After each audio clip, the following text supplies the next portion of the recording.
भगवान और प्रथम जो पूज्य एबसेंट होते हैं उनसे पेनल्टी लिया करो भाई। जी प्रथम पूज्य भगवान गणेश जी की जय, माता शारदे की जय, माँ पार्वती की जय, देवादिदेव महादेव की जय, कार्तिकेय स्वामी की जय, माता सीता की, प्रभु श्री राम जी की, लखन लाल की, भरत जी की, शत्रुघ्न की जय, राधा रानी बिहारी की जय,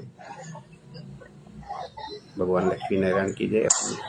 अपने सदगुरु को प्रणाम है, माता पिता को प्रणाम है और सबके हृदय में विराजमान भगवान लक्ष्मी नारायण को प्रणाम है। आज का सत्संग, हर सत्संग हम लोगों का बहुत सुंदर महत्वपूर्ण होता है और अंदर का भाव यही आ रहा है, अंदर की प्रेरणा यही आ रही है कि आज का सत्संग बहुत ही महत्वपूर्ण भी है और सामान्यतः जो हमारे मन में भाव उठता है कि जो सत्संग में हम सुन रहे हैं, श्रवण कर रहे हैं, वो अच्छा लग रहा है हमें, लेकिन हमको उसको उसको अमल में लाने में, उसको इम्प्लीमेंट करने में थोड़ा इतना आसान नहीं है। उसमें बड़ी अमल करना आसान नहीं है, इम्प्लीमेंट करना आसान नहीं है। लेकिन ऐसा मन का भाव इस बार आज का है कि आज का जो सत्संग है ये हम सभी लोग समझ अगर जाते हैं विषय को, आज के विषय को, आज की बातचीत को, तो उसको सभी लोग अमल में ला सकते हैं। हम लोग केवल हमारे दृष्टिकोण में, हमारे नज़रिए में बात बैठनी चाहिए और हम सब इस पे अमल कर सकते हैं। हम हमेशा अपने जो सत्संग होता है उसमें और हर जगह भी जब कभी कहीं पे कोई पाठ पढ़ते हैं, बच्चे पढ़ते हैं, तो हम लोग सीधा यही सोचते हैं कि अंत में उससे हमें मॉरल क्या है, what is the moral of the story, इस कहानी का शिक्षा, इस कहानी से शिक्षा क्या है। तो हम लोग तो शिक्षा परक, उद्देश्य परक बात ही सत्संग में कर रहे हैं। सत्संग फॉर द सेक ऑफ सत्संग, कि सुनने से कल्याण हो जाएगा, उसमें थोड़ा आगे बढ़ते हैं। सुनने के बाद ही कल्याण होगा, बट सुनने के बाद जो हम उसके शिक्षा को ग्रहण करेंगे तब आगे बढ़ेंगे तो कल्याण वास्तविक होगा। तो आज हम लोगों का फोकस यही आ रहा है कि शिक्षा जो हम है, वो शिक्षा अगर हम समझते हैं, उसको अमल में लाते हैं, तो हमारा कल्याण होगा। आज इससे थोड़ा एक स्टेप पहले का है सत्संग में फोकस, कि शिक्षा तो बहुत सुंदर बात है, ज्ञान बहुत सुंदर बात है कि ज्ञान क्या मिला, उपदेश क्या मिला, शिक्षा क्या मिला। आज हम इस पे आ रहे हैं सीधे सीधे कि शिक्षा हमको किस किस से मिलती है, शिक्षा हमको किस किस से मिलती है, आज इस पे आ रहे हैं। अगर सामान्य रूप से कोई किसी से बात करे, अपने विचार करे, तो किसी चीज की अगर आपको शिक्षा दिलानी हो तो आप उस विषय का जो मास्टर होगा, जो बहुत ज्ञानी होगा, जिसको बहुत अनुभव होगा, निपुण होगा, पारंगत होगा, विद्वान होगा, अच्छा व्यक्ति होगा, बहुत लिए हम सोचते हैं कि वही है हमारे पास जिससे हम ज्ञान प्राप्त कर सकते हैं, जो खुद ज्ञानी है, जो सफल है। और इससे भी अगर थोड़ा ऊपर सोचेंगे और हम लोग भागवत जी की बात करते हैं, तो इस बात में तो शायद किसी का कोई दो राय नहीं होगा, कोई मतभेद नहीं होगा कि ईश्वर सबसे बड़ा गुरु है। कोई इस चीज को इनकार नहीं करेगा कि भाई, एक तो अमूमन तो साधारण लोग तो परसेंटेज तो नहीं कर सकते, बट सामान्य लोग गुरु की, ईश्वर की केवल पूजा करते हैं। लेकिन जो ईश्वर से कुछ उनके आचरण से, उनके पद चिन्ह पर चलना चाहें, तो फिर वो कहते हैं कि गुरु सबसे बड़ा तो शिक्षा अगर दे सकता है कोई संसार में, तो ईश्वर दे सकता है। आज हम लोग थोड़ा इसकी गहराई में जाएंगे और जब बातचीत होगी तो शायद आप इस चीज को समझ सकें। तो अभी जो कथा हम थोड़ी सी सुनते हैं, पढ़ते हैं, फिर आते हैं इसके ऊपर। लेकिन हमारा फोकस ये है कि शिक्षा हम किस किस से ले सकते हैं। तो हिरण्याक्ष जो है का वध होने पर हिरण्याकश्यपु का अपनी माता और कुटुंबियों को समझाना। तो वो जो सनकादि थे उनको उन्होंने श्राप दिया द्वारपालों को, जय विजय को, और फिर उनका जन्म हिरण्याक्ष और हिरण्याकश्यपु के रूप में हुआ। तो हिरण्याक्ष का वध हुआ, और हिरण्याक्ष के वध होने पे उसके भाई हिरण्याकश्यपु अपने कुटुंबियों को और माता पिता को समझा रहे हैं। तो नारद जी ने कहा, युधिष्ठिर, जब भगवान ने वराह अवतार धारण करके हिरण्याक्ष को मार डाला, तब भाई के इस प्रकार मारे जाने पर हिरण्यकशिपु रोष से जल भुन गया और शोक से संतप्त हो उठा। वो क्रोध से कांपता हुआ अपने दांतों से बार बार होंठ चबाने लगा। क्रोध से दहकती हुई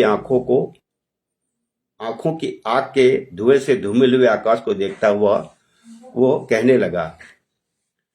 उस समय विकराल दाढ़ों, आग उगलने वाली उग्र दृष्टि और चढ़ी हुई भौहों के कारण उसका मुख देखा न जाता था।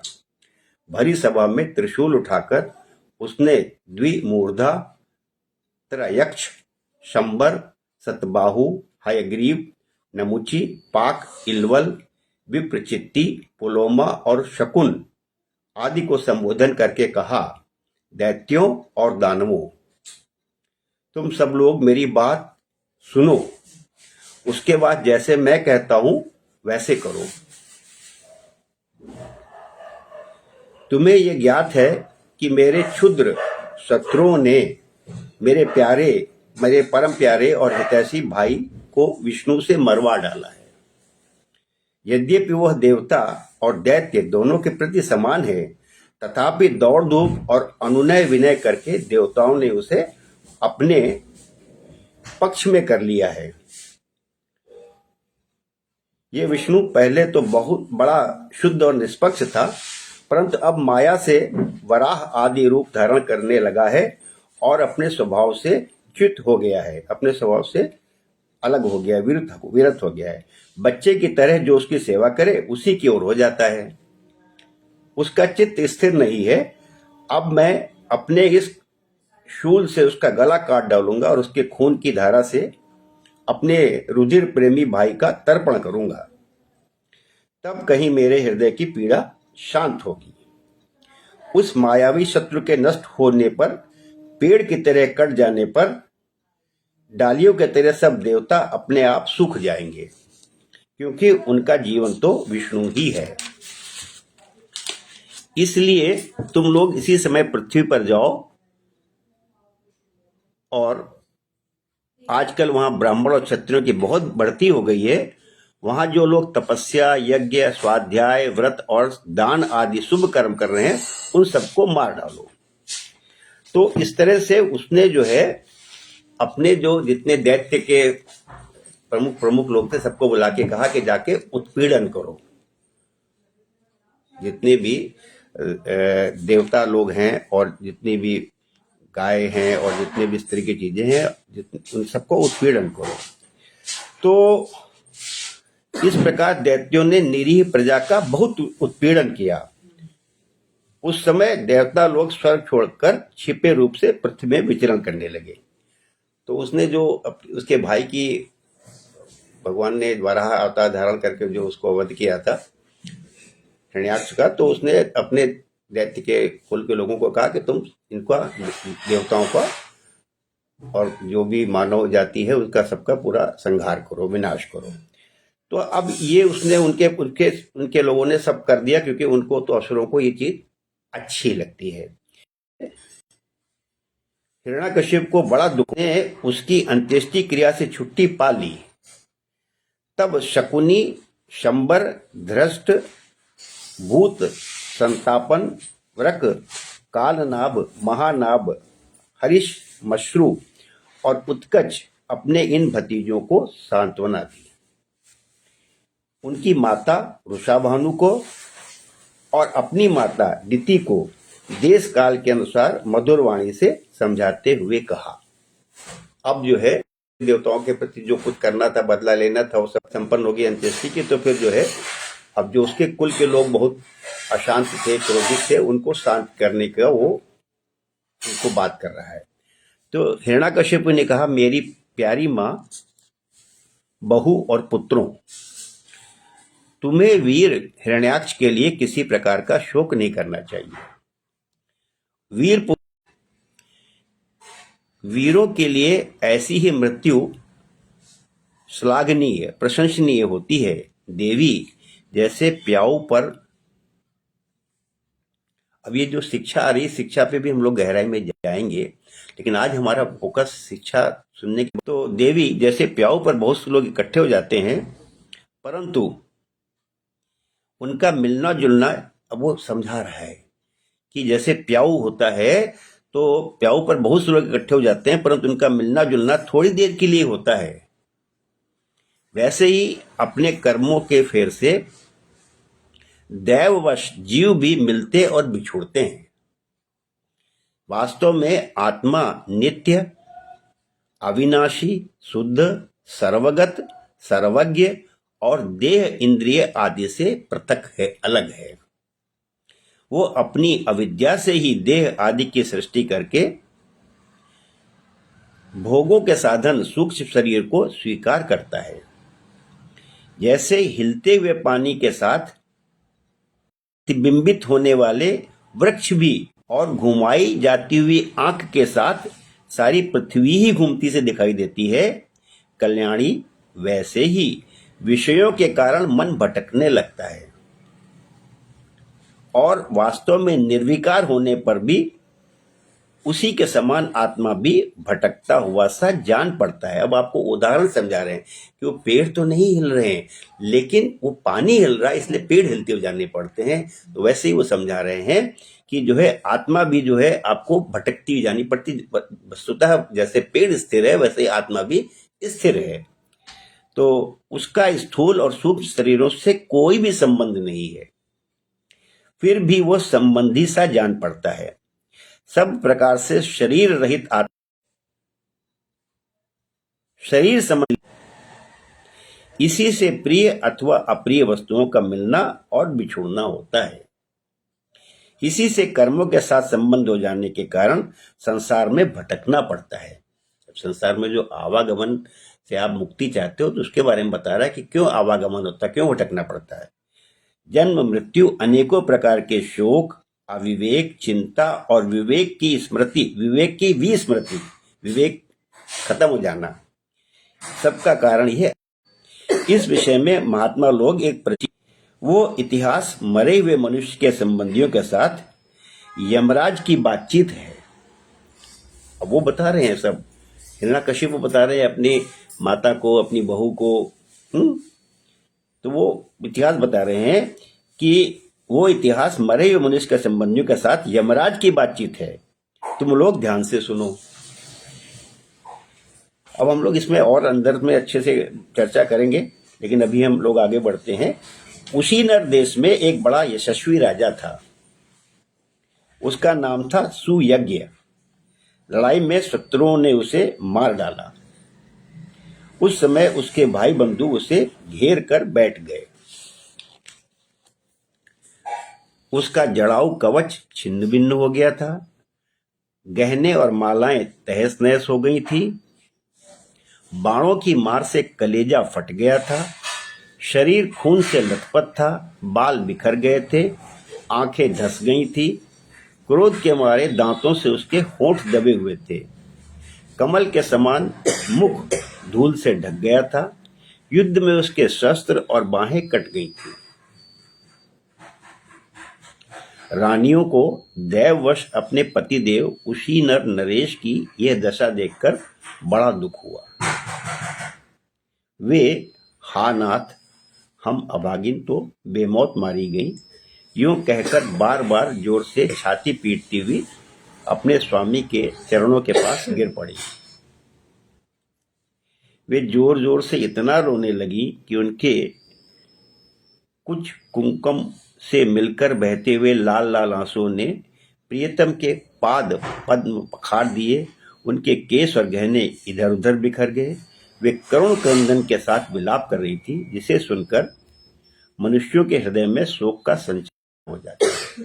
तो ये एक राजा की मृत्यु हुई और उसके बाद उसका ये वर्णन आ रहा है। हाय विधाता बड़ा क्रूर है। स्वामिन, उसी ने आज आपको हमारी आंखों से ओझल कर दिया। पहले तो आप समस्त देशवासियों के जीवन दाता थे, आप ही अन्नदाता हैं, आप ही माई बाप है। आज उसी ने आपको ऐसा बना दिया कि आप हमारा शोक बढ़ा रहे हैं। पतिदेव, आप हमसे बड़ा प्रेम करते थे, हमारी थोड़ी सी सेवा को भी बड़ी करके मानते थे। हाय, अब हम आपके बिना कैसे रह सकेंगे। हम अगर आप जहां जा रहे हैं वहीं चलने की हमें भी आज्ञा दीजिए। वे अपनी पति की लाश पकड़कर इसी प्रकार विलाप करती रहीं। उस मुर्दे को वहां से दाह के लिए जाने देने की उनकी इच्छा नहीं होती थी। इतने में ही सूर्यास्त हो गया। उसी समय उसी नर राजा के संबंधियों ने जो विलाप किया था, अब कहानी में एक दूसरी कहानी आ रही है। हिरण्यकश्यप ने कहानी सुनाई जो कि उसी नर नरेश के बारे में, उनकी रानी के विलाप के बारे में। अब एक कहानी और आ रही है। उसी समय उसी नर नरेश के संबंधियों ने जो विलाप किया था, उसे सुनकर वहां स्वयं यमराज बालक के वेश में आए और उन्होंने उन लोगों से कहा। यमराज बोले, बड़े आश्चर्य की बात है, ये लोग तो मुझसे सयाने हैं। वो बालक के वेश में आए थे तो यमराज बोले, बड़े आश्चर्य की बात है, ये लोग तो मुझसे सयाने हैं, बराबर लोगों का मरना जीना देखते हैं, फिर भी इतने मूढ़ हो रहे हैं। अरे यह मनुष्य जहां से आया था वहीं चला गया। इन लोगों को भी एक न एक दिन वहीं जाना है। फिर झूठ मूठ ये लोग इतना शोक क्यों करते हैं।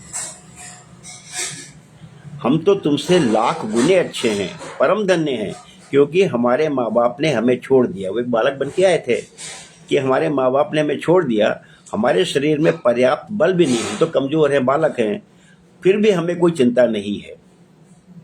भेड़िए आदि हिंसक जंतु हमारा बाल भी बांका नहीं कर सकते। जिसने गर्भ में रक्षा की थी वही इस जीवन में भी हमारी रक्षा करता रहता है। देवियों, जो अविनाशी ईश्वर अपनी मौज से, अब ये एक एक लाइन में शिक्षा है, हम लोग पहले भी कर चुके हैं, आगे भी थोड़ा करेंगे, पर तभी जो बात आ रही उसी को हम थोड़ा ध्यान देते हैं कि देवियों, जो अविनाशी ईश्वर अपनी मौज से इस जगत को बनाता है, रखता है और बिगाड़ देता है, उसी को कहते हैं हेतुए। भगवान ने भगवान ने ही अपनी इच्छा से, अपने आनंद के लिए, अपनी मस्ती के लिए, अपनी लीला के लिए, अपने खेल के लिए बनाया भी है, वही उसको संभालता भी, वही उसको खत्म भी कर देता है। तो वही जो अविनाशी ईश्वर अपनी मौज से, अपने वो भगवान की इच्छा हुई कि मैं एक से अनेक हो जाऊं, एको अहम बहुश्यामी। तो जो अविनाशी ईश्वर अपनी मौज से इस जगत को बनाता है, रखता है और बिगाड़ देता है, ये उस प्रभु का एक खिलौना मात्र है। वो इस चराचर जगत को दंड या पुरस्कार देने में समर्थ है। भाग्य, अब देखिए कितनी अच्छी अच्छी बातें आ रही हैं, हम लोग गहराई में जा सकते हैं, जाएंगे कि भाग्य अनुकूल क्यों पड़ी रहती है। कई दिन बाद जाओ तो वो चीज वहीं पड़ी मिल जाएगी आपको, परंतु भाग्य के प्रतिकूल होने पर घर के भीतर तिजोरी के दैव की दया दृष्टि, परंतु दैव के विपरीत होने पर घर में सुरक्षित रहने पर भी मर जाता है। अब ये सब ज्ञान की बातें सबको पता है, लेकिन बहुत से लोग क्वेश्चन करते हैं, ये मैंने ये गलती कर दी, तुमने ये गलती कर दी, तुम्हारी गलती से ऐसा हो गया। रानियों, सभी प्राणियों की मृत्यु अपने पूर्व जन्मों की कर्म वासना के अनुसार समय पर होती है और उसी के अनुसार उनका जन्म भी होता है, परंतु आत्मा शरीर से अत्यंत भिन्न है, इसलिए वो उसमें रहने पर भी जन्म मृत्यु आदि धर्मों से अछूता ही अपने मकान को अपने से अलग और मिट्टी का समझता है। वैसे ही ये शरीर भी अलग और मिट्टी का है। मोहवश वो इसे अपना समझ बैठता है। जैसे बुलबुले आदि पानी के विकार, घड़े आदि मिट्टी के विकार और गहने आदि स्वर्ण के विकार समय पर बनते हैं, रूपांतरित होते हैं तथा नष्ट हो जाते हैं, वैसे ही इन तीनों के विकार से बना हुआ यह शरीर भी समय पर बन बिगड़ जाता है। जैसे काठ में रहने वाली व्यापक अग्नि स्पष्ट ही उससे अलग है, जैसे देह में रहने पर भी वायु का उससे कोई संबंध नहीं है, जैसे आकाश सब जगह एक सा रहने पर भी किसी के दोष गुण से लिप्त नहीं होता, वैसे ही समस्त देह इंद्रियों में रहने वाला और उसका आश्रय आत्मा भी उनसे अलग और निर्लिप्त है।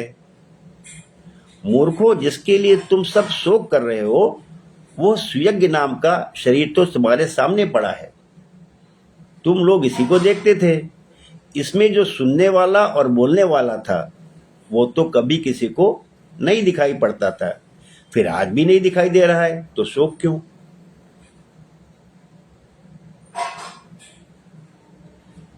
तुम्हारी ये मान्यता कि प्राण ही बोलने वाला या सुनने वाला था सो निकल गया है, क्योंकि सुषुप्ति सुनता है। जब आप सो रहे होते हैं तो प्राण तो है, लेकिन ना बोल रहा है ना सुन रहा है। तो आप कहते हो कि प्राण बोल रहा था, प्राण सुन रहा था, वो आपको समझाया उन्होंने कि ये भी आपकी मूर्खता है। शरीर में सब इंद्रियों के चेष्टा का हेतु भूत जो महाप्राण है, वो प्रधान होने पर भी बोलने या सुनने वाला नहीं है, क्योंकि वो जड़ है। देह और इंद्रियों के द्वारा सब पदार्थों का दृष्टा जो आत्मा है, वो शरीर और प्राणों दोनों से पृथक है। देह और इंद्रिय की सब कुछ अनरियल है, ये कुछ भी वास्तविक नहीं है, ये सब मिथ्या है। जिस चीज को लेकर आप परेशान हो रहे हो वो सब मिथ्या है, कुछ भी वास्तविक नहीं है, सब स्वप्न के वत है। आप किसी चीज का टेंशन दिमाग में अगर इस बात, लेकिन कुछ नहीं तो रात को सोते समय आप याद कर लो कि जितने भी टेंशन नहीं है ये सब एक नाटक है, ड्रामा है, खेल है। आप जिस जिस चीज को लेकर दुखी हो रहे हो, घर बार दुकान संबंध, कुछ भी रियल नहीं है। तो यही बात, इसको हम लोग और डिटेल में आएंगे। इसलिए शरीर और आत्मा का तत्व जानने वाले पुरुष ना तो अनित्य शरीर के लिए शोक करते हैं, शरीर अनित्य है, परमानेंट नहीं रहने वाला है, और ना नित्य आत्मा के लिए करते हैं। परंतु ज्ञान की दृढ़ता न होने के कारण जो लोग शोक करते हैं, अज्ञान ही सारा कारण है। आपके ये ज्ञान आपको याद स्मरण नहीं रहता हर समय, आप चीजों को नित्य समझते हो, जो अनित्य है उसको आप नित्य समझते हो। अब इसमें एक कहानी वो और ला रहे हैं छोटी सी, कि किसी जंगल में एक बहलिया रहता था। अब वो जो आए हैं यमराज जी बालक वेश में, वो कहानी सुना रहे हैं। किसी जंगल में एक बहलिया रहता था। वो बहलिया क्या था, विधाता ने मानो उसे पक्षियों के काल रूप में ही रख रखा था, क्योंकि बहलिया पक्षियों का काल था। जहां कहीं भी वो जाल बैठा फैला देता और ललचा के चिड़ियों को फंसा लेता। एक दिन उसने कुलिंग पक्षी के एक जोड़े को चारा चुगते देखा। उनमें से उस बहेलिये ने मादा पक्षी को तो शीघ्र ही फंसा लिया। कालवश वो जाल के फंदे में फंस गई। नर पक्षी को अपनी मादा की विपत्ति को देखकर बड़ा दुख हुआ। ये हम लोग के जीवन में हमेशा हो रहा है, आस पड़ोस में अपने साथ सब जगह होता है। तो वो मादा फंस गई, वो तो नर जो है वो बहुत दुखी हुआ। वो बेचारा उसे छुड़ा तो ना सकता था, स्नेह से उस बेचारी के लिए विलाप करने लगा। उसने कहा, यूं तो विधाता सब कुछ कर सकता है, परंतु है बड़ा निर्दयी। अब देखिए इसमें कहानी में कितना अंदर ज्ञान है, जो छोटी सी कहानी है, केवल इतना ही सुन लो तो आपको समझ में आ जाए। हम जो विलाप कर रहे हैं हमको अपना पता है। रोज आए दिन घटनाएं होती है कि कोई किसी को लेके जा रहा होता है वहां अंतिम क्रिया के लिए, और साथ में वो और कई लोग चले गए। हम विलाप कर रहे थे, ना उसका पता था ना हमारा पता है। हम मेरा क्या होगा, मेरा क्या होगा, मेरा क्या होगा। वही हालत इसकी भी हो रही है कि यूं तो विधाता सब कुछ कर सकता है, परंतु है वो बड़ा निर्दयी। ये मेरी सहचरी एक तो स्त्री है, दूसरे मुझ अभागे के लिए शोक करती हुई बड़ी दीनता से छटपटा रही है। इसे लेकर वो करेगा क्या? उसकी मौज हो तो मुझे ले जाए। इसके बिना मैं अपना ये अधूरा विधुर जीवन, जो दीनता और दुख से भरा हुआ है, लेकर क्या करूंगा? अभी मेरे अभागे बच्चों पर भी नहीं जमे हैं। अभी मेरा सेटल नहीं हुआ है, बच्चे सेटल नहीं है, बच्चे अभी गृहस्थी कच्ची है। स्त्री के मर जाने पर उन मातृहीन बच्चों को मैं कैसे पालूंगा? ओह, घोंसले में वे अपनी माँ की बाट देख रहे होंगे। इस तरह वो पक्षी बहुत सा विलाप करने लगा। अपनी सहचरी के वियोग से वो आतुर हो रहा था, आंसुओं के मारे उसका गला रुंध गया था। तब तक काल की प्रेरणा से पास ही छिपे हुए उसी बहेलिये ने ऐसा बाण मारा कि वो भी वहीं पर लौट गया। तो जो विलाप कर रहा था कि मेरे जीवन कैसे कटेगा, मेरा जीवन कैसे कटेगा, उसी बहेलिये ने उस नर को तीर मारा, वो भी खत्म हो गया।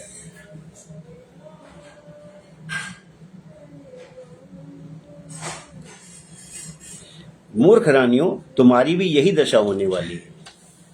तुम्हें अपनी मृत्यु तो दिखती नहीं और इसके लिए रो पीट रही हो। यदि तुम लोग 100 बरस तक इसी तरह शोक बस छाती पीटती रहो तो भी अब तुम इसे नहीं पा सकोगे।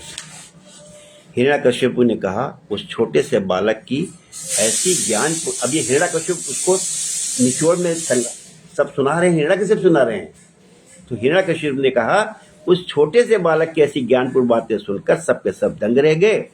उसी नर नरेश के भाई, बंधु और स्त्रियों ने यह बात समझ ली कि समस्त संसार और इसके सुख दुख अनित्य एवं मिथ्या हैं। आपको हर बार समझाते, एक शब्द को समझ जाओ आप। अगर आप हर चीज के लिए ये हर बार भूल जाओगे ऐसी बात नहीं है, लेकिन हर बार याद भी कर लो कि कुछ भी रियल नहीं है। कोई भी वस्तु, कोई भी संबंध ये रियल है ही नहीं है। रियल वो होता है जो हमेशा रहे, हमेशा कुछ रहने वाला नहीं है। तो कि समस्त संसार इसके सुख दुख अनित्य एवं मिथ्या है। यमराज ये उपाख्यान सुनाकर मत करो। इस संसार में कौन अपना है और कौन अपने से भिन्न, क्या अपना है और क्या पराया। प्राणियों को अज्ञान के कारण ये अपने पराये का दुराग्रह हो रहा है। इस भेद बुद्धि का और कोई कारण नहीं है। नारद जी ने कहा, दिति ने हिरण्यकश्यप की यह बात सुनकर उसी क्षण पुत्र शोक का त्याग कर दिया और अपना चित्त परम तत्व स्वरूप परमात्मा में लगा दिया। इति श्रीमद्भागवते महापुराणे पारमहंसायां संहितायां सप्तम स्कंदे द्वितीय शोकापनयनम नाम द्वितीयो अध्यायः। जय हो, ओम नमो भगवते वासुदेवाय। तो अभी तो हम लोग बहुत बहुत ही सारगर्भित ये सारी कहानियां हैं। जितनी बार सुनो, समझो, इसकी गहराई में जाओ, उसमें भी इतनी शिक्षा इसमें भरी हुई है कि आप उसको अगर समझ जाओ, आत्मसात कर लो तो कल्याण ही कल्याण है।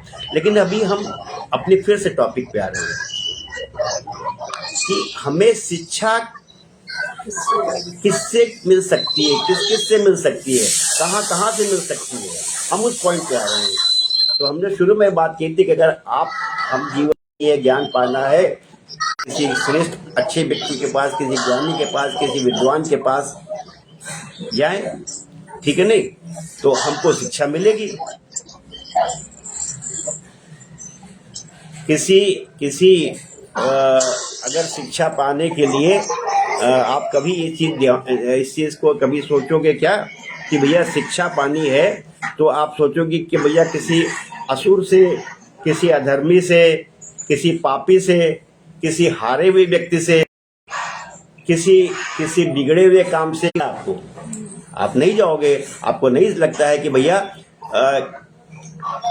जो पापी है, असुर है, अधर्मी है, जो हमेशा हारा है, जिसने कभी जीत नहीं पाई है, उस असफल व्यक्ति से हम क्या सीखेंगे? हमको सीखना है तो किसी विद्वान के पास जाएंगे। और इससे बड़ी बात भी है कि जो आपसे बात कही थी कि आप और हम शायद बड़े अच्छे से सहमत होंगे कि भैया शिक्षा किसी और से लेनी ना लेनी हो, ईश्वर से ही सबसे बड़ी शिक्षा मिल सकती है।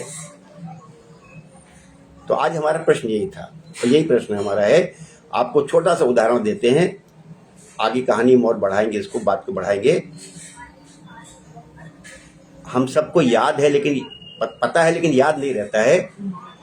जब रावण का वध हो, रावण को तीर लग गया और रावण के प्राण शेष थे, लेकिन वो पड़ा था जमीन के ऊपर, तो भगवान श्री राम जी ने लक्ष्मण जी को भेजा शिक्षा लेने। रावण के पास में कि जाओ और रावण से शिक्षा लेके आओ। अगर आपके ज्ञान चक्षु खुल सके, एक ये प्रसंग अगर आपको याद रहे, हम और आप सोच सकते हैं, सोचते ही हैं, अरे हम ज्ञानी हैं, शिक्षा लेनी है तो हमसे लो। भगवान तो कह सकते थे यार शिक्षा तो मुझसे लो, मैं तो भगवान हूँ, ईश्वर मैं हूँ, रावण के पास मैं तो भगवान हूँ, मैं तो ईश्वर हूँ, मैं तो पुण्य आत्मा हूँ। पुण्य आत्मा क्या मतलब, भगवान तो भगवान ही है। तो बस अधर्मी के पास जाने का तो कोई भगवान खुद भेज रहे हैं। तो अगर आपको जो आज का प्रश्न है, इस पे अगर आप पहला पॉइंट ये सोचो कि ईश्वर तो पापी से नहीं, रावण प्रकांड विद्वान था, प्रकांड पंडित था, प्रकांड ज्ञानी था। रावण प्रकांड ज्ञानी था, शिव का बहुत बड़ा भक्त था। शिव तांडव स्तोत्रम रावण ने लिखा, तो आज तक भी वो हर मंदिर में और हर कार्यक्रम में उसका गायन किया जाता है। तो रावण के पास ज्ञान की कमी नहीं थी, रावण के पास ज्ञान की कमी नहीं थी। रावण के कर्म खराब थे, उसका पाप था। वो पाप, रावण अपने आप में पाप से खड़ा करना है, पापी से नहीं करनी है आपको। तो ये जो हमारा प्रश्न था, उससे एक बात आपको समझना चाहो कि आपको शिक्षा आपको अधर्मी से, पापी से, पराजित हुए व्यक्ति से भी मिलती है, या कई बार कह सकते हो ज्यादा अच्छी मिलती है, ज्यादा अच्छी मिलती है। हम सब ने बहुत ऐसे केस सुने हैं कि जो व्यक्ति कभी खुद आईएएस क्वालिफाई नहीं कर पाया, वो आईएएस का सबसे टॉप का इंस्टीट्यूट, कोचिंग इंस्टीट्यूट चला रहा है।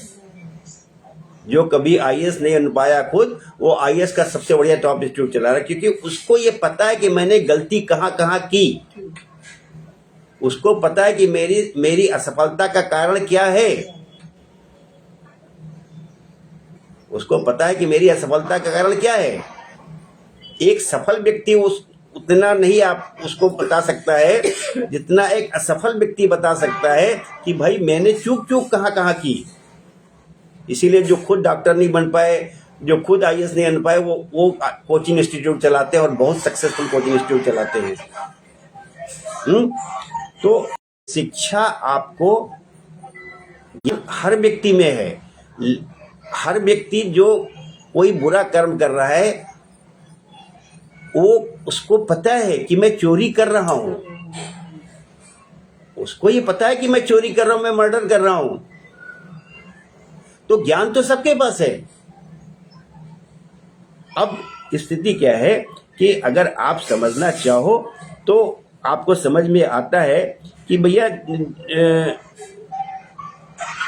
हमको अगर तो हम कहीं से भी सीख सकते हैं, हारे हुए से ज्यादा अच्छी तरह सीख सकते हैं। तो इसलिए जो है आज का जो हम ये जो टॉपिक लेके चले थे कि ये आप जो अभी हम केवल इस जहां तक अपने तो उससे थोड़ा और विस्तार करें अपनी बात का,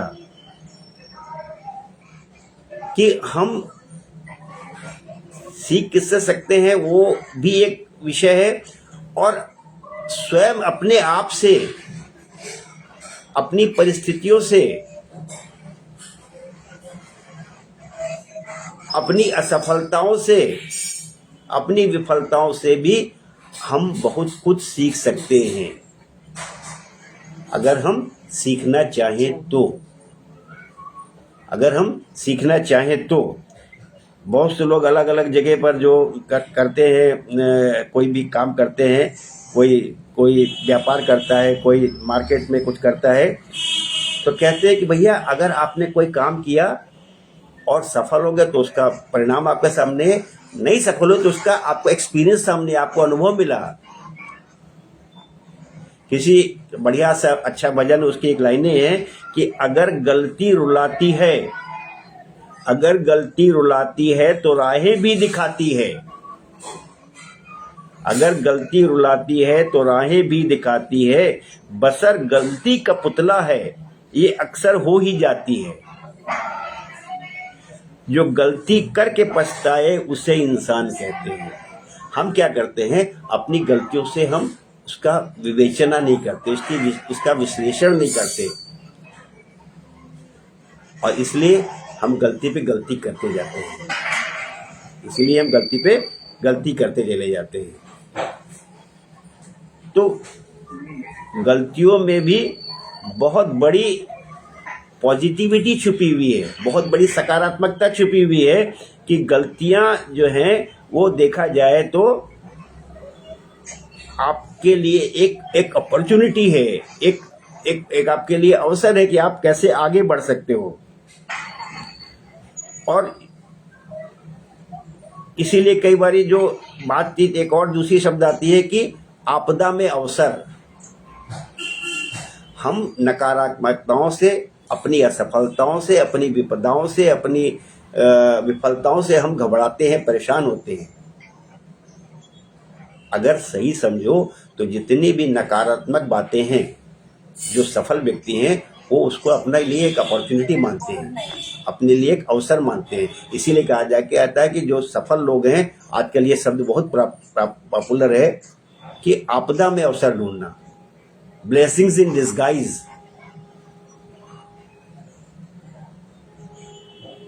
और एक बात और, आप अगर आपसे कई बार बात की, शायद आप समझ सको इसको। ईश्वर जो है हमेशा मंगल ही करता है।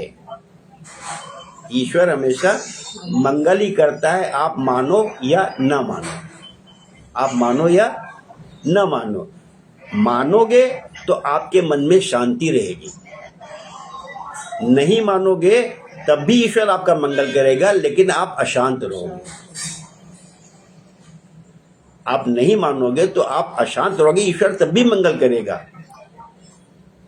एक बड़ा अच्छा सा अक्षर हम आपको याद दिलाते हैं, आप याद होना चाहिए कि चाहत सीय अशोक सुहागिसु।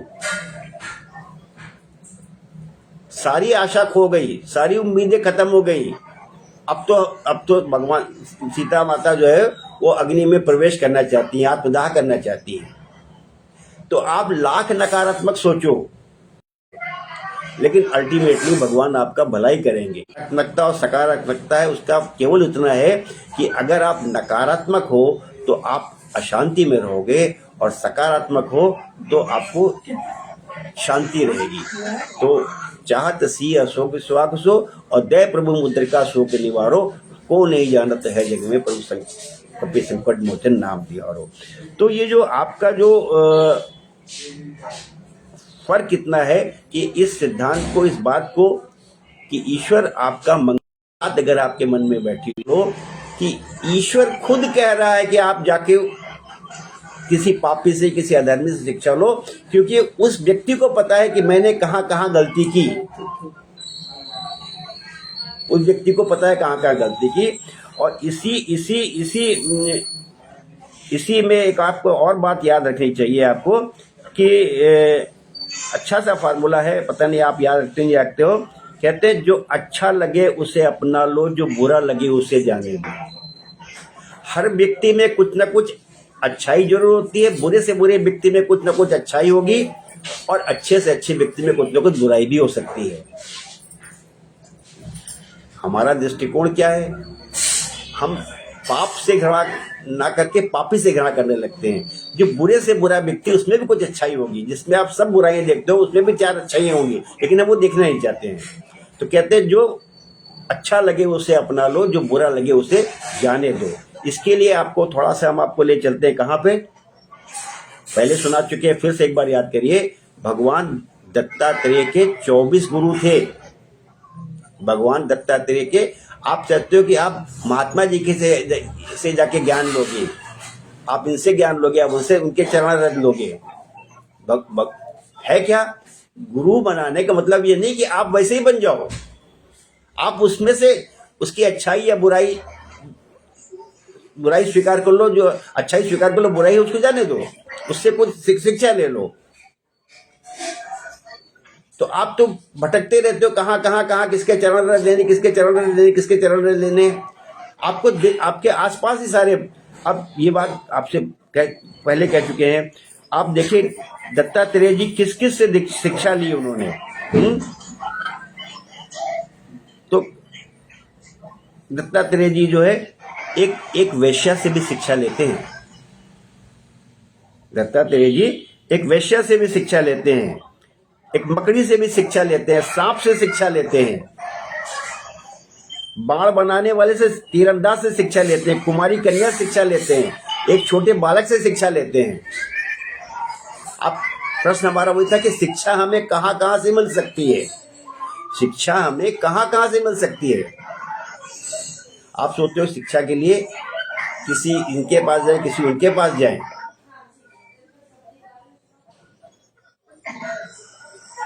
महान गुरु कोई हो तो शिक्षा के हम लोग तो अब कुमारी कन्या से क्या शिक्षा ली उन्होंने?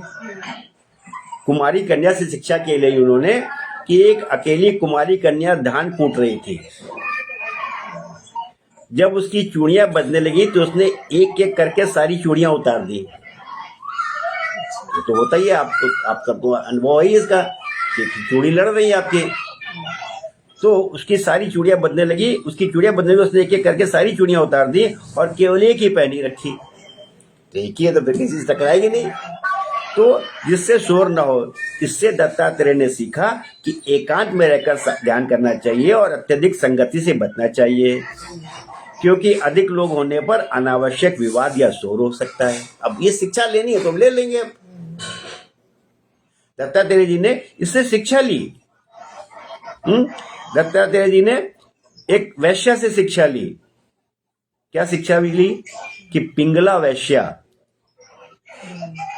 एक वैश्या पिंगला रात भर धनी ग्राहक का इंतजार करती रही,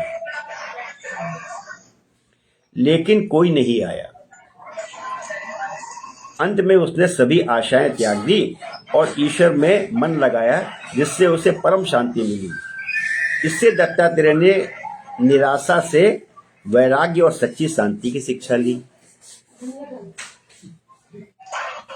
यानी तो पक्षी है कुरर पक्षी। कुरर पक्षी अपनी चोंच में मांस का टुकड़ा लेकर उड़ रहा था,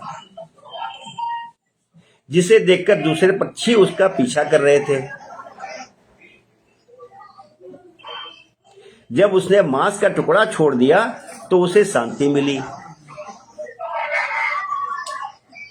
इससे उन्होंने अपरिग्रह माने संग्रह न करना, इससे उन्होंने अपरिग्रह और त्याग से मिलने वाली शांति का महत्व सीखा। कि जब तक उसने टुकड़ा पकड़ रखा था, जब तक आपने सब चीजें पकड़ रखी हैं, ये मेरा घर, ये मेरा मकान, ये मेरी दुकान, ये मेरा सोना, ये मेरी चेन, ये मेरी अंगूठी, ये मेरा वो, तब तक आपके पीछे चोर लुटेरे डाकू पड़े हुए हैं। आपने सोने की चेन हो, ये बड़ी महंगी महंगी, अब तो आप इसीलिए सब आर्टिफिशियल पहनने लगे हैं, लेकिन जब तक आप ये सब पहने रहते हैं तब तक आपके पीछे कितने चोर लुटेरे लगे रहते हैं। तो ऐसे कुरर पक्षी से उन्होंने शिक्षा ली। उन्होंने एक बालक से शिक्षा ली। एक बालक हमेशा आनंद में चिंता मुक्त और निरपेक्ष होता है। कहते दिल तो एक बच्चा है जी, हम तो दिल को बच्चा मानते हैं। इससे दत्तात्रेय ने सीखा कि व्यक्ति को संसार की चिंताओं से मुक्त होकर सहज आनंद में रहना चाहिए। हम हर चीज को तुरंत माइंड कर लेते हैं। इसने हमको वो कहा, बच्चे को एक बार कुछ कोई कह देता है, बच्चा फिर दोबारा थोड़ी देर बाद उसको चला जाता है, उसके पास चला जाता है। बच्चा माइंड नहीं करता है, दिमाग में नहीं रखता है। सर्प से क्या शिक्षा ली? सांप किसी एक घर में नहीं रहता। अब कहा कि जो अच्छा लगे उसे अपना लो, जो बुरा लगे उसे जाने दो। आपको सांप नहीं बनना है, आपको वेश्या नहीं बनना है, आपको रावण नहीं बनना है। आपको रावण ने जो गलती की वो गलती नहीं करनी है, रावण में जो अच्छाई थी वो अच्छाई पकड़नी है। आपको वेश्या नहीं बननी है, आपको रावण नहीं बनना है। इसीलिए आपको हम बता रहे हैं, आपसे जो बात कर रहे हैं कि जितनी स्टोरी से आप घबराते हो कि ये कहानी गंदी है, ये जो खबर है अखबार में छपी इसमें तो बड़ी गंदगी है, इस अखबार में जो खबर छपी है बड़ी गंदी है, ये बड़ी नकारात्मक है, इसमें बड़ा वो है। आपको आपको वैसा नहीं बनना है। आपको जहां जहां से जिन जिन पॉइंट से वो नकारात्मकता हो पाई किसी के साथ, आपको उससे बचने के प्रयास करने हैं। वो नकारात्मक बनने का उसमें आपको अपने पॉइंट ढूंढने हैं, अपने लिए शिक्षा ग्रहण करनी है। आप कहते हो हम नकारात्मक खबर ही नहीं देखेंगे, और वही घटना फिर आपके साथ हो जाती है। दूसरे के साथ कुछ हुआ अनहोनी, आपने उसको इग्नोर कर दिया और वही घटना आपके साथ हो गई। तो आप तो कहते हो हम तो ये नकारात्मक खबरें देखते ही नहीं है, हम सुनते ही नहीं है। आज दूसरे के बच्चे के साथ हुआ था, कल आपके साथ हो जाएगा। तो कोई भी चीज सकारात्मक नकारात्मक ऐसा कुछ नहीं है। हर जगह से आप शिक्षा ले सकते हो। मंगल भवन अमंगल हारी, ब्लेसिंग्स इन डिस्गाइज, आपदा में अवसर। इसीलिए कह रहे हैं कि ये आज का सत्संग, आज की वार्ता आपके जीवन के लिए हो सकता है कि जो जो आपकी असफलताएं, जो जो आपकी विपदाएं, जो जो आपके कष्ट हैं, जो जो आपकी नकारात्मकताएं हैं,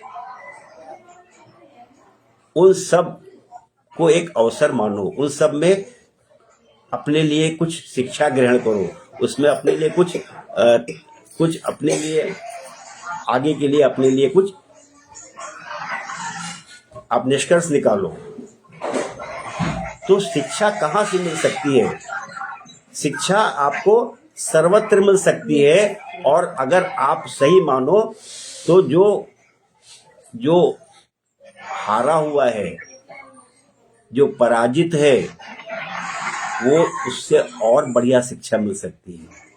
इसलिए फिर वही पुराने पॉइंट पे आ जाओ कि भगवान खुद कह रहे हैं कि जाकर के रावण से शिक्षा लेकर के आओ।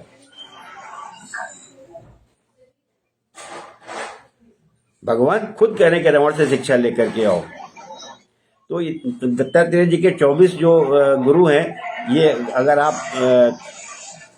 पूरा हम लोग कभी आगे भी चर्चा कर सके, बट निचोड़ आपके लिए यही है। तो इसीलिए उनका ये है कि दत्तात्रेय का ये अद्वितीय दृष्टिकोण हमें सिखाता है कि ज्ञान का कोई निश्चित स्रोत नहीं है।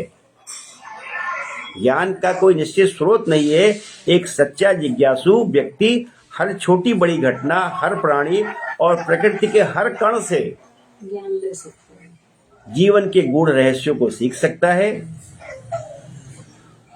यह उनकी अवधूत स्थिति को दर्शाता है, जिसमें वो सभी बंधनों से मुक्त होकर हर अनुभव से सीखते हुए, आपसे कहा ना कि जो है, अगर गलती रुलाती है तो राहें भी दिखाती है, बसर गलती का पुतला है यकसर हो ही जाती है, जो गलती करके पछताए उसे इंसान कहते हैं। हम गलती पे गलती करते चले जाते हैं। तो जिसमें वो सभी बंधनों से मुक्त और हर अनुभव सीखते हुए परम ज्ञान को प्राप्त करते हैं।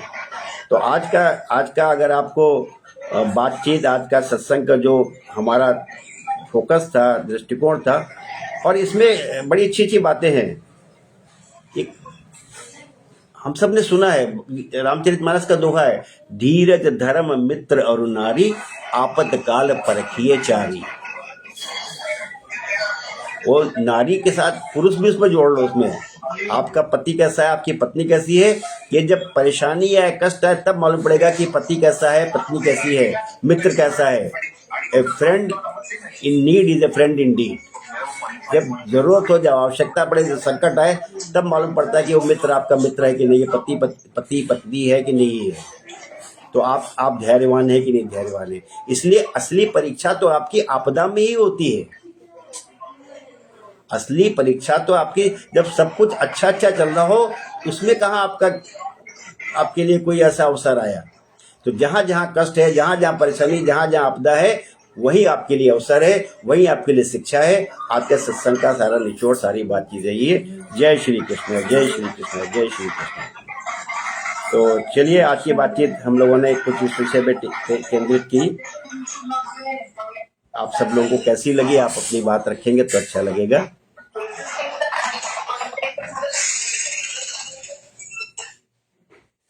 नबिता जी, आप कुछ रखेंगे बात क्या?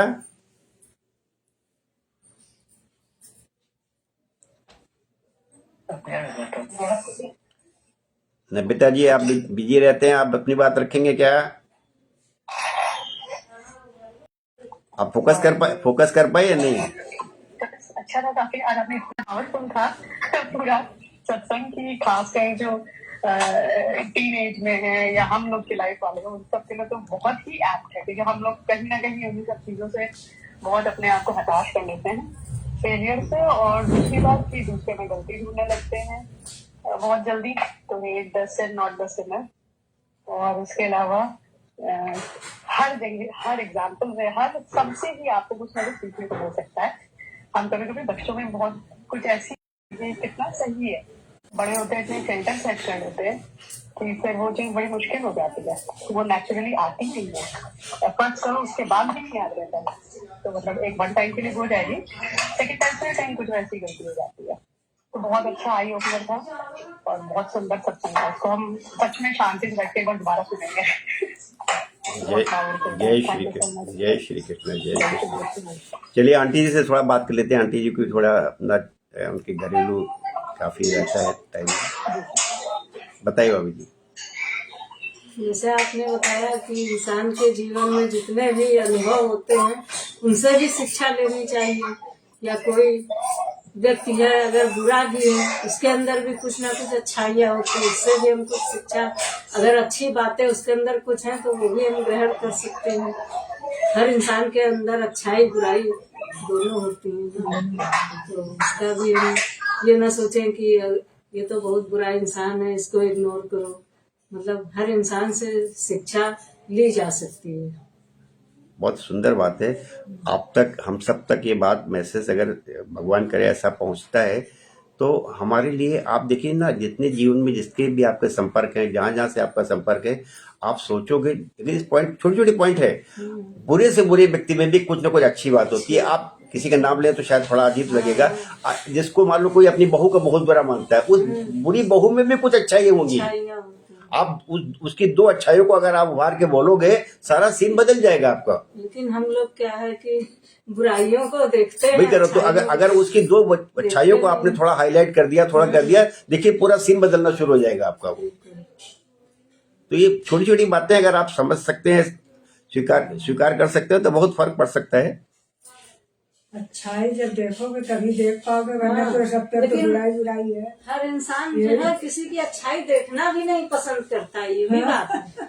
अगर कोई सही बात है, सही बहुत बढ़िया बड़ी बात है। अगर कोई अच्छाई से बर्दाश्त अपने को ही बहुत अच्छा समझता है, सीख ले दूसरे को अच्छा समझना ही नहीं है किसको है।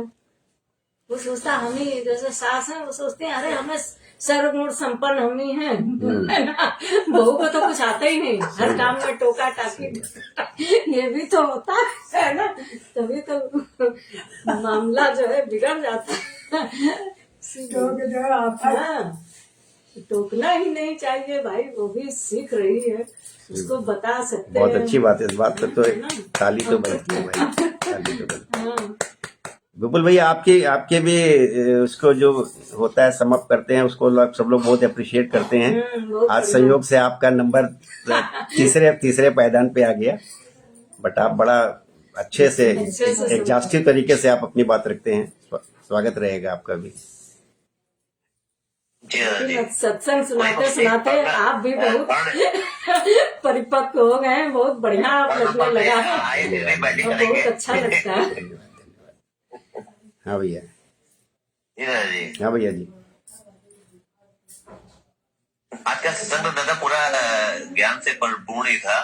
ये तो यमराज जी ने जो मतलब बालक रूप में जो कथा सुनाई, और जो राजा की कथा आपने सुनाई कि राजा के मृत्यु के बाद जो है रानियां विलाप कर रही थी, अब मेरा क्या होगा, है ना। तो जो मतलब वास्तव में एक तत्व ज्ञान है कि शरीर तो एक जैसे हम घर बनाते हैं अपना और उसमें रहते हैं, तो हम घर को अपना थोड़ी मानते हैं, मतलब घर हम घर नहीं है।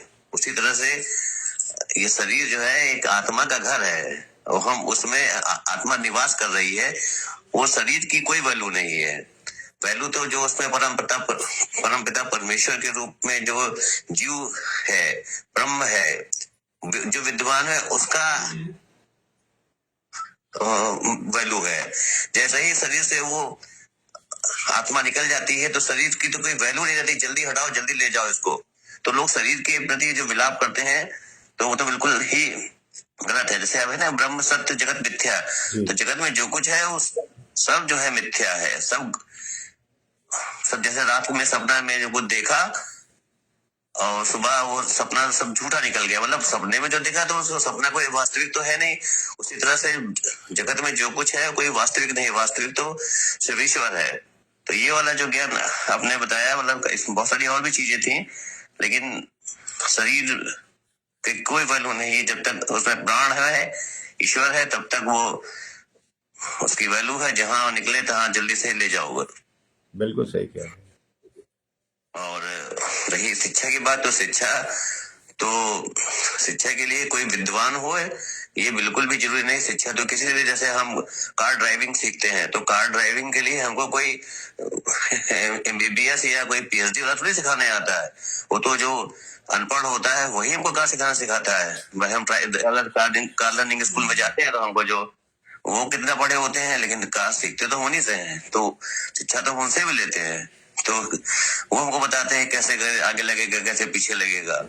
या घर में कोई इलेक्ट्रीशियन आता है तो कैसे पहले नेगेटिव को अलग कर रहा है, पॉजिटिव को अलग कर रहा है, तो हम उनको देख के सीखते हैं कि हाँ भाई इसने ऐसे पहले कर दिया था, पॉजिटिव को इधर कर दिया था, है ना। तो शिक्षा तो दादाजी किसी भी व्यक्ति से कहीं भी ली जा सकती है, और तो इसमें कोई अभिमान की बात नहीं है। शिक्षा तो लोग बेगर से भी ले लेते हैं कि वो देख लेता है कि हाँ कि शिक्षा दादा के लिए कोई पैमाना नहीं है, किसी से भी शिक्षा ली जा सकती है, चाहे बात इसीलिए सबको बात आपकी अच्छी लगती है कि एक नए तरीके से आप अपनी बात रखते हो, उसमें कुछ बड़ी अच्छी लर्निंग छुपी रहती है। ये प्रैक्टिकल लाइफ में होता है। जो लोग जिनका बहुत ब्रॉड माइंडेड होते हैं वो अपने अधीनस्थ स्टाफ से भी सीख लेते हैं। हम तो बॉस सिखाने के लिए होता है, लेकिन जो सही समझदार लोग होते हैं वो अपने मातहत से भी सीख लेते हैं। उससे भी वो कुछ ना कुछ अच्छा ही देख लेते हैं, उनसे भी कुछ नसीहत लेते हैं। बीच में मैं थोड़ा सा एक बार को जरूर धन्यवाद दूंगा अपने मित्र, हमारे परम मित्र हैं राजन रस्तोगी जी, और वो बराबर आज के सत्संग को देख रहे हैं। तो जरूर वो इसमें स्क्रीन पे हमारे साथ नहीं है, लेकिन उनका मैसेज बराबर हमें दिखाई पड़ रहा है। बहुत बहुत उनको प्रणाम है, बहुत प्रणाम है। और आपका जो सानिध्य मिल रहा है वो अच्छा लगता है, सुंदर लगता है। जय श्री कृष्ण, जय श्री कृष्ण। तो अनिल भैया जी बताइए, फिर अपनी बात थोड़ी रखिए।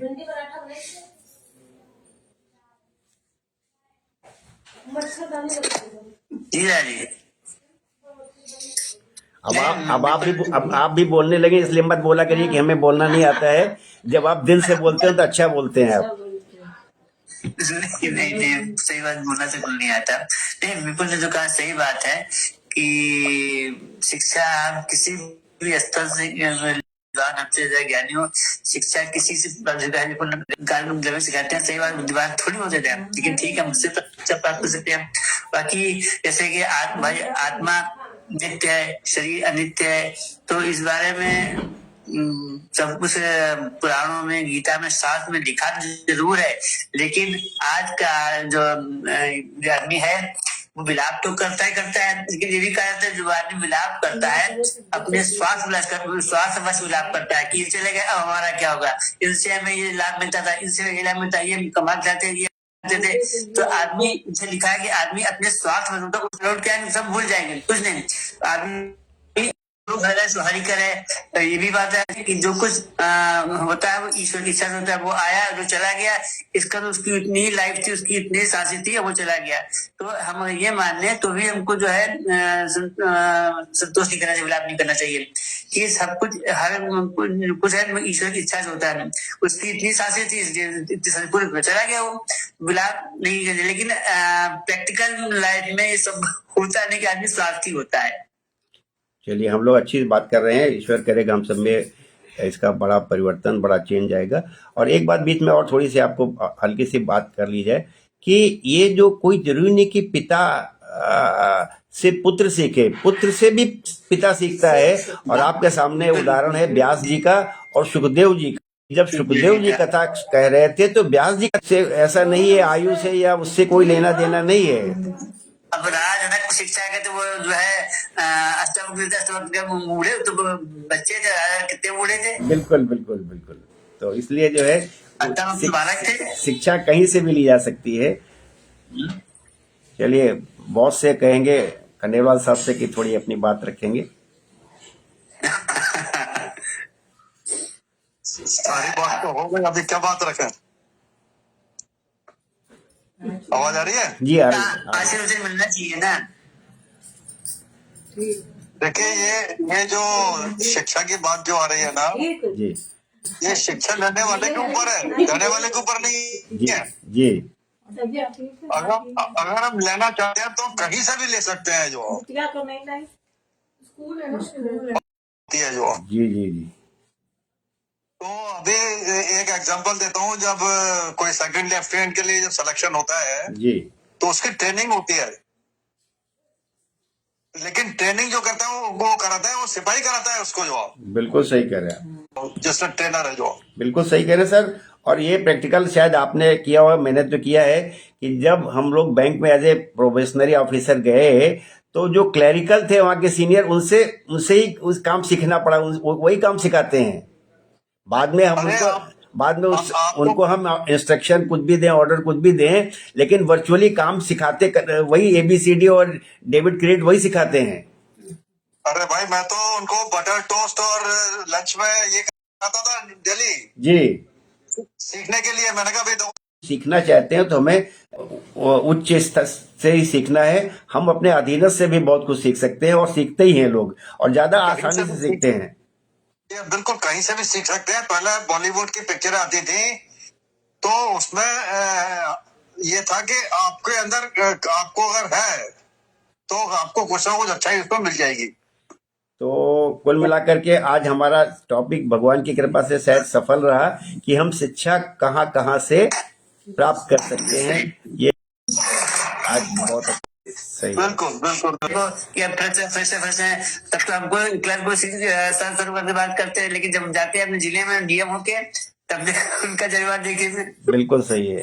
तो चलिए भाई साहब, अनिल भैया जी अपना दायित्व पूरा कीजिए। और राधे राधे जी राधे राधे। जी धर्म की जय हो, धर्म की जय हो धर्म का जी, अधर्म का नाश हो, प्राणियों में सद्भावना हो, प्राणियों में सद्भावना हो। हर हर महादेव। शांति शांति शांति। जय हो जय हो जय हो जय हो। राधे राधे राधे राधे राधे राधे राधे राधे। नमस्कार नमस्कार नमस्कार नमस्कार।